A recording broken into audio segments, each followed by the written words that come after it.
शिव पुराण महात्म्य तीसरा अध्याय। बिंदुक ब्राह्मण की कथा।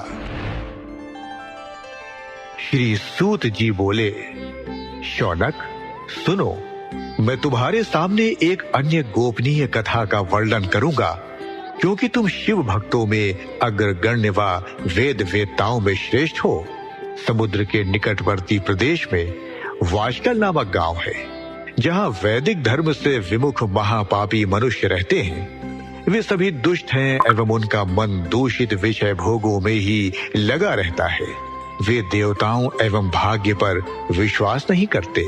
वे सभी कुटिल वृत्ति वाले हैं, किसानी करते हैं और विभिन्न प्रकार के अस्त्र शस्त्र रखते हैं। वे व्यभिचारी हैं। वे इस बात से पूर्णतः अनजान हैं कि ज्ञान, वैराग्य तथा सद्धर्म ही मनुष्य के लिए परम पुरुषार्थ है। वे सभी पशु बुद्धि हैं। अन्य समुदाय के लोग भी उन्हीं की तरह बुरे विचार रखने वाले धर्म से विमुख हैं। वे नित्य कुकर्म में लगे रहते हैं एवं सदा विषय भोगों में डूबे रहते हैं। वहां की स्त्रियां भी बुरे स्वभाव की, स्वेच्छाचारणी, पाप में डूबी, कुटिल सोच वाली हैं और व्यभिचारिणी हैं। वे सभी सद्व्यवहार तथा सदाचार से सर्वथा शून्य हैं। वहां सिर्फ दुष्टों का निवास है। वाशकल नामक गांव में बिंदुक नाम का एक ब्राह्मण रहता था। वह अधर्मी, दुरात्मा एवं महापापी था। उसकी स्त्री बहुत सुंदर थी। उसका नाम चंचुला था। वह सदा उत्तम धर्म का पालन करती थी, परंतु बिंदुक वैश्यागामी था। इस तरह कुकर्म करते हुए बहुत समय व्यतीत हो गया। उसकी स्त्री काम से पीड़ित होने पर भी स्वधर्म नाश के भय से क्लेश सहकर भी काफी समय तक धर्म भ्रष्ट नहीं हुई, परंतु आगे चलकर वह भी अपने दुराचारी पति के आचरण से प्रभावित होकर दुराचारणी और अपने धर्म से विमुख हो गई। इस तरह दुराचार में डूबे हुए उन पति पत्नी का बहुत सा समय व्यर्थ बीत गया। वैश्यागामी, दूषित बुद्धि वाला वह दुष्ट ब्राह्मण बिंदुक समयानुसार मृत्यु को प्राप्त हो नरक में चला गया। बहुत दिनों तक नरक के दुखों को भोग कर वह मूढ़ बुद्धि पापी विंध्य पर्वत पर भयंकर पिशाच हुआ। इधर उस दुराचारी बिंदुक के मर जाने पर वह चंचुला नामक स्त्री बहुत समय तक पुत्रों के साथ अपने घर में रहती रही। पति की मृत्यु के बाद वह भी अपने धर्म से गिरकर परपुरुषों का संग करने लगी थी। सतियां विपत्ति में भी अपने धर्म का पालन करना नहीं छोड़ती। यही तो तप है। तप कठिन तो होता है, लेकिन इसका फल मीठा होता है।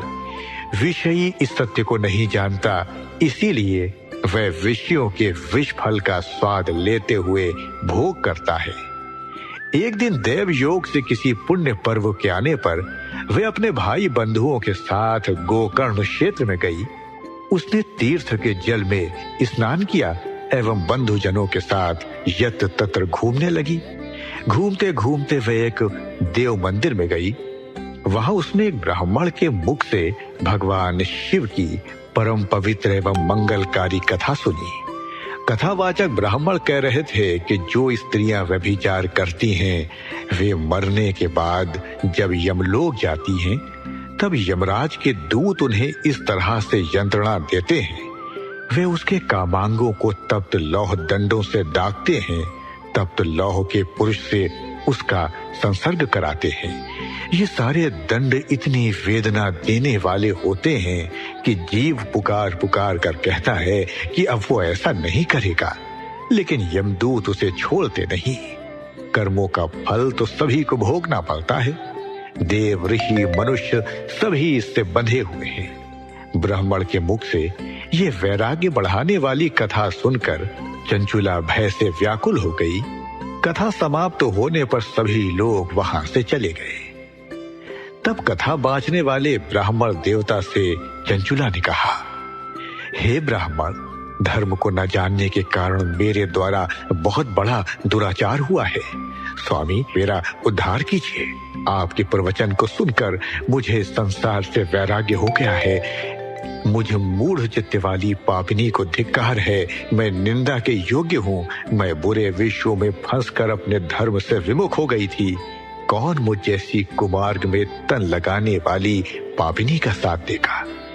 जब यमदूत मेरे गले में फंदा डालकर मुझे बांध कर ले जाएंगे और नरक में मेरे शरीर के टुकड़े करेंगे, तब मैं कैसे उन महायातनाओं को सहन कर पाऊंगी? मैं सब प्रकार से नष्ट हो गई हूँ, क्योंकि अभी तक मैं हर तरह से पाप में डूबी रही हूँ। हे ब्राह्मण, आप मेरे गुरु हैं, आप ही मेरे माता पिता हैं।